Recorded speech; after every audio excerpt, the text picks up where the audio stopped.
Assalamualaikum warahmatullahi wabarakatuh. Nama saya Firdaus Khairul Insan, saya di kelas MIPA 7. Hari ini saya akan mempresentasikan tentang jawaban saya tentang prakarya.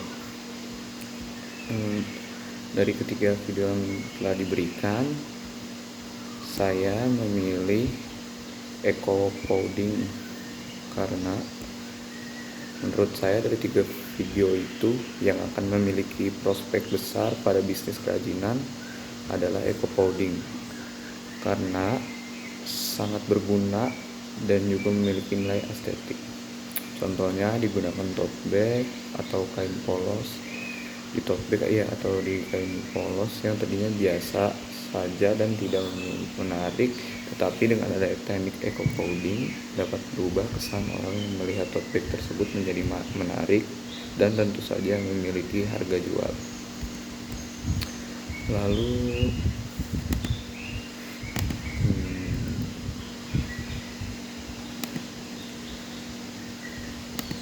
disesuaikan dengan pembuatannya. Pertama-tama saya akan menyiapkan alat dan bahan dulu seperti tawas, palu, kayu, dan juga kain yang digunakan. Lalu daun-daunan dengan atau gambar yang saya siapkan dengan sketsa tertentu. Kedua, saya akan mencari daun untuk dijadikan eco coding atau sketsa tertentu. Setelah dapat, saya akan mencoba motif yang bagus untuk ditempelkan ke kain. Jika sudah mendapatkan apa yang saya mau, saya akan mencoba untuk membuatnya sebaik mungkin untuk memproduksinya lebih banyak dan menjualnya. Yang ketiga, strategi apa yang saya akan gunakan untuk menjual hasil karya saya yang sudah saya siapkan, yaitu satu, membangun brand yang kuat.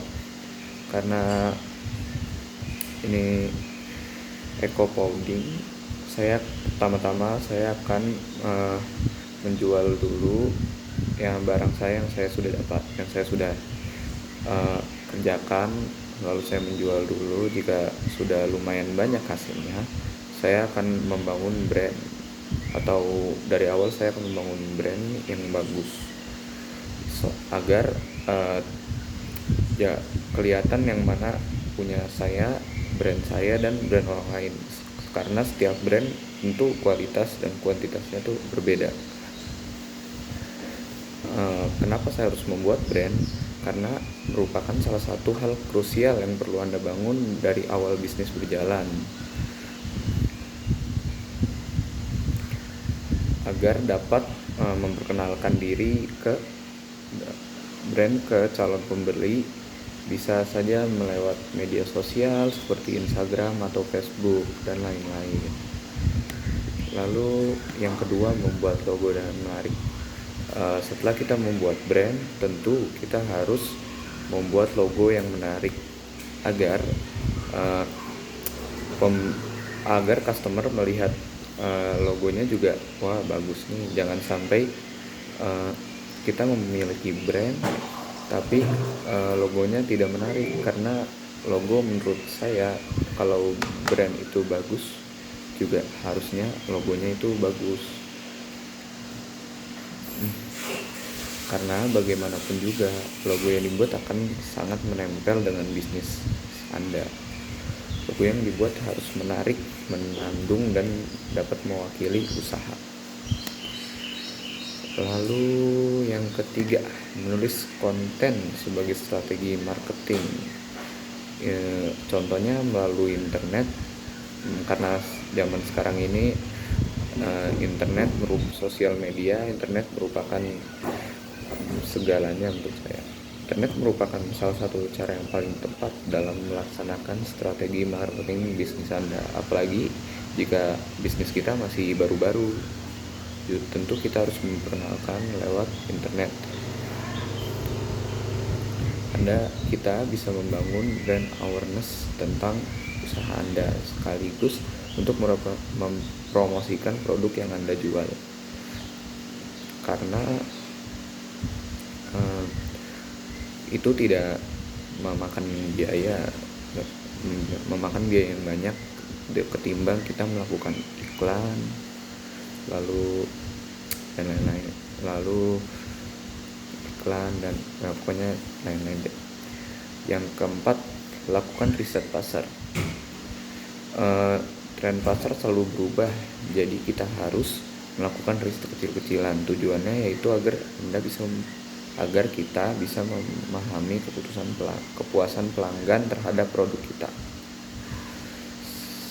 Lalu jika dalam eco-fooding, mungkin sekarang kan juga lagi ekonomi lagi susah gini karena lagi ada COVID-19, kita harus pinter-pinternya untuk membuat hal yang kita buat itu semakin menarik.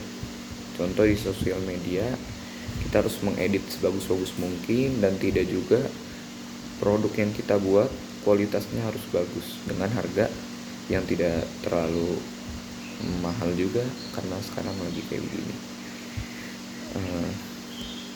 Yang terakhir, evaluasi. Ini penting sekali, evaluasi untuk saya, karena setiap karena kita harus menjalankan evaluasi rutin. Ini adalah strategi marketing yang harus kita lakukan, bertujuan mengamati arus bisnis agar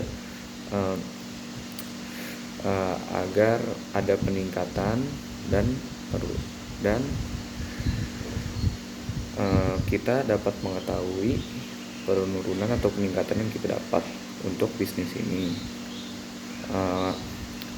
dan kita harus sebagus-bagusnya menciptakan setiap misalnya 6 bulan 2 bulan sekali kita evaluasi, kita lihat apakah ini cocok untuk di mata konsumen, atau melihat feedback dari para konsumen, daripada konsumen customer.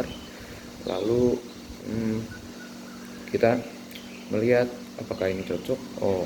Misalkan cocok, ya kita terus berinovasi lagi agar lebih bagus. Dan jika pula ini tidak cocok, maka kita harus mencari ide yang bagus untuk bisa diterima dan untuk